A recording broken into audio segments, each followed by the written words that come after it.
Good evening student.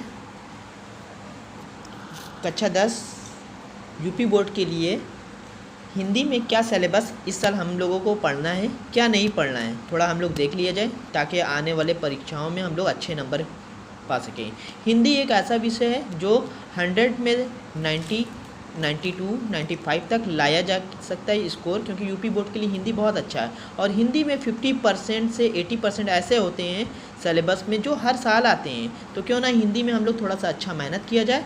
क्या आएगा ये इस बार देख लिया जाए। 30% कोर्स हिंदी में, इंग्लिश में और भी अदर सब्जेक्ट में कम हुए हैं, तो हिंदी में यूपी बोर्ड कक्षा 10 के लिए क्या क्या आएगा थोड़ा एक नज़र हम लोग देख लिया जाए। गद्य में क्या लिखूं? ईर्ष्या तू न गई मेरे मन से, पानी में चंदा और चांद पर आदमी इस साल गद्य में नहीं आने वाले हैं।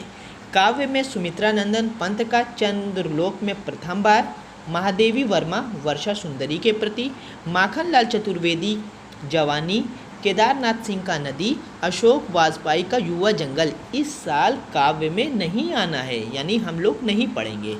संस्कृत हेतु में केन की वर्धते जो बहुत अच्छा लेसन था इस बार नहीं पढ़ना है। अनुयुक्ति विलास ये भी नहीं पढ़ना है। व्याकरण में समास 4 समास होते थे कक्षा 10 में, जिसमें से कर्मधारय और बहुब्रीहि इस साल नहीं पढ़ना है, अर्थात ये आउट ऑफ सिलेबस है। संधि में वृद्धि नहीं पढ़ना है, केवल यण पढ़ना है। सर्वनाम में तद और युष्मद ये नहीं पढ़ना है। धातु रूप में दृश्य पक्ष ये नहीं पढ़ना है, ये सब नहीं आएगा। अर्थात डियर स्टूडेंट, ये जो इस पेज का आप लोग देख रहे हैं, तो ये अपनी कॉपी या किताब में नोट कर लिए या टिक लगा लीजिए कि ये इस साल के कक्षा 10 के बच्चों को नहीं पढ़ना, एग्ज़ाम में नहीं आने वाले हैं। तो क्या आने वाले हैं थोड़ा देख लिया जाए। ये हिंदी गद्य का विकास का संक्षिप्त परिचय 1-1 नंबर आता है। 77 में इसमें रहता है शुक्ल तथा शुक्लोक्ता युग का पढ़ेंगे जो 5 नंबर मुझे देगा। हिंदी पद का विकास का संक्षिप्त परिचय रीतिकाल तथा आधुनिक काल 5 नंबर के आते हैं, और रीतिकाल से लगभग हर साल क्वेश्चन बनते हैं, तो मतलब 5 नंबर इस साल पढ़ेंगे तो हम लोग अच्छा कर सकते हैं। गद्य हेतु निर्धारित पाठ्यपुस्तक में 2+2+2 यानी अर्थात 6 नंबर आएंगे। संदर्भ जिसमें करना रहेगा, रेखांकित अंश की व्याख्या करना होगा, तत्परक प्रश्न रहेगा। काव्य में रहेगा वही संदर्भ, व्याख्या, काव्य सौंदर्य जो हमें 6 नंबर मिलेगा। संस्कृत का गद्यांश एवं पद्यांश, खासकर वाराणसी पाठ very important for class 10th। Hindi में अनुवाद करना रहेगा। निर्धारित पाठ्यों में लेखक एवं कवि का परिचय, जीवन परिचय आएगा। तो जीवन परिचय, कवि परिचय ये हर साल आते, तो आप लोग अपने हिसाब से 3-3 लेखक 3 कवि को सेलेक्ट कर लिए, उसको अच्छे से याद कर लीजिए। 6 में क्वेश्चन नंबर 1 श्लोक आता है, तो 2 श्लोक आप याद रखिए, क्योंकि एक श्लोक पेपर में रहता है वो हमें नहीं करना होगा, 1 श्लोक मुझे करना होगा।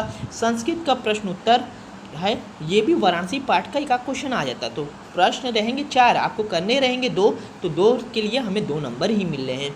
7 का क में आएगा रस, जिसमें से हास्य और करुण रस आते हैं। अगर बच्चे 2 में से 1 रस भी याद कर लें तो सुटेबल है, लेकिन दोनों याद कर ले तो ज़्यादा अच्छा है। अलंकार में उपमा, रूपक, उत्प्रेक्षा ये 2 नंबर मिलता है। छंद, सोरठा और रोला इसके लिए आपको 2 नंबर मिलेंगे।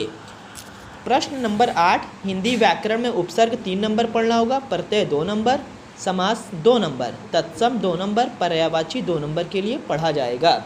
प्रश्न नंबर 9, संस्कृत व्याकरण और अनुवाद, ये आपको 2+2+2+2 यानी 4 पढ़ेंगे, 2-2 नंबर मिलेगा, जिसमें संधि पढ़ना है।